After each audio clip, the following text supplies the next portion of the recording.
Nothing these pigs in blue do today even remotely surprises me. So whenever I get a story about something, I can speak in somewhat of a nonchalant tone because it it just doesn't surprise me at any of the things that they do. And this one I'm about to talk to you about is no different. So this person's name is Daniel Pent, and he is a cop out of New Jersey. At this point, he might be former cop. And he just pleaded guilty this week for pulling over innocent people to rob them and then beat them. Like I said, it doesn't surprise me that he pulled over innocent people. It doesn't surprise me that he beat them, and it damn sure doesn't surprise me that he robbed them. Because if you remember, it was a story I did a couple weeks ago. I think it was in California, where you had one of those states, I can't remember what state it was in, where they had these cops robbing these people, taking the money, and then it was some kind of law that was in place. I forgot the name of the law, where basically they don't even have to pay back the money they stole, and they stole hundreds of thousands of dollars too, and they don't have to pay none of it back because of some law that was put into place. The name escapes me, but let's get into it.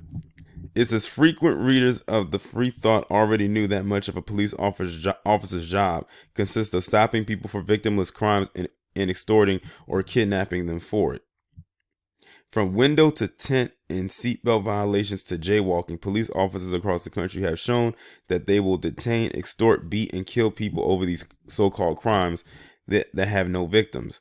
The entire process is not only approved by the government, but it is necessary for survival and growth of departments and cities across the country. As the following case illustrates, however, when police officers fail to get their superiors' approval before robbing people during traffic stops, they will be prosecuted. Patterson police officer Daniel Pent was charged in an FBI probe of his department after he was caught stealing cash and property from innocent people. Pent would make up fake reasons to stop people and then illegally search their vehicles or person and rob them. This week, the thug cop admitted to his crimes and pleaded guilty to being a part of a conspiracy in which several officers illegally stopped residents both in their vehicles and on the street and stole money and other items from them. He also regularly used unreasonable and excessive force. On Tuesday, Pent pleaded guilty in federal court to conspiracy to violate individual civil rights using unreasonable and excessive force in violation of individual civil rights and filing a false police report. After his plea, his attorney referred to him as a hero before blaming his crimes on the culture of the department. Isn't that amazing? He got referred to as a hero simply because he pleaded guilty to his crimes. Had he not been committing the crimes, I wonder what, it makes no sense. So he basically got hailed a hero for doing a very deceptive act that no one else would be hailed as a hero for doing. But because he's a cop, he's seen as a hero.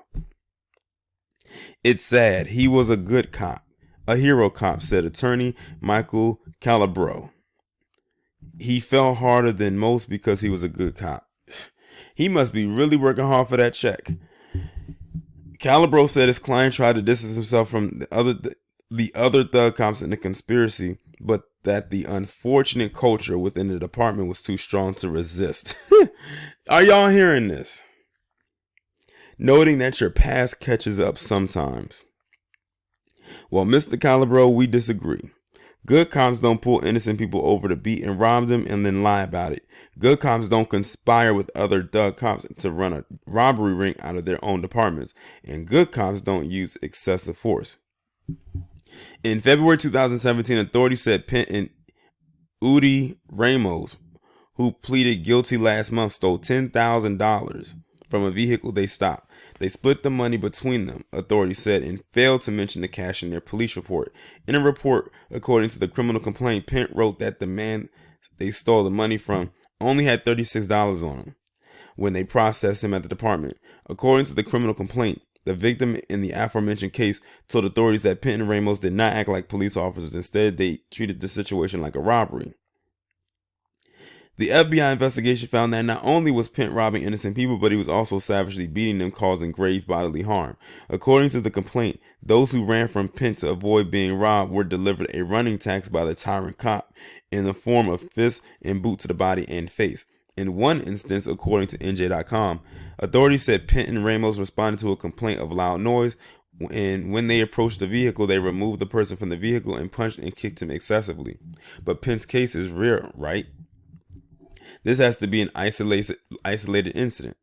Wasn't he just one bad apple? Wrong. Blowing the isolated incident argument out of the water is the fact that Pent is one of many cops within the Patterson department to be arrested and charged. In fact, several are serving time right now. As previously reported, former Patterson officer Ruben McAuslin, age 26, was arrested by the FBI after he was caught selling drugs out of his patrol car while on duty near the police department. Oh, he was real bold for that. McAuslin was caught after he sold roughly $12,000 in drugs to an undercover buyer who was working with the FBI. When FBI agents launched an investigation into the crooked dealing Patterson police officer, they made a startling discovery when they seized his cell phone for evidence. McAuslin and his partner, Officer Roger then, had filmed themselves attacking a man in the hospital for sheer enjoyment. Citizens of Patterson, beware, your police department is operating in a fashion more similar to a criminal gang than public servants. That could be said about any department, to be honest. And to be honest, I know that this is most likely happening in other departments as well. I'm almost certain of it. But I've always heard horror stories coming out of the New Jersey police departments. But, it's part of that tri-state area, New Jersey, New York. And we all know how corrupt the NYPD is. But this doesn't surprise me in the least bit. But that damn lawyer, though, he was laying it on thick, calling him a hero and trying to say that, he just got caught up in the wrong crowd. He's one of the good cops. He laid it on thick. He's working hard for that check. That's all it is. He's working hard for that check.